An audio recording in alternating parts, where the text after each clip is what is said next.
Para sa taong 2023, mahigit 10 billion pesos ang naging confidential and intelligence expenses ng gobyerno.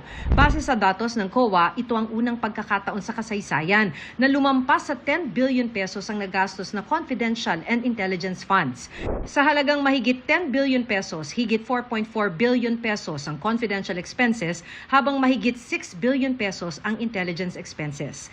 Sa confidential expenses, pinakamalaki ang Office of the President sa higit 2.2 billion pesos, 2.2 billion pesos, 2.2 billion pesos.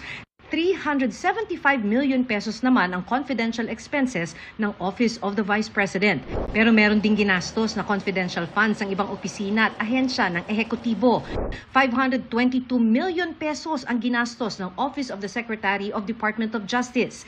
Mahigit 70 million pesos ang sa Department of National Defense at Interior and Local Government.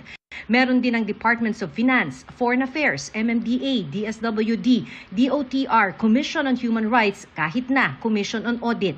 Ang kabuang halaga ng confidential expenses ng ibang executive offices umabot ng halos 800 million, pinakamalaki ang 500 million pesos ng Philippine Drug Enforcement Agency. Sa isang joint circular, sinabing ang confidential funds ay para sa surveillance activities o paniniktik ng mga ahensya ng gobyerno para suportahan ang mandato nito. Kaya nagtataka ang ekonomisang si Professor Emmanuel Leco kung bakit may ganitong budget allocation ng ilang civilian executive offices.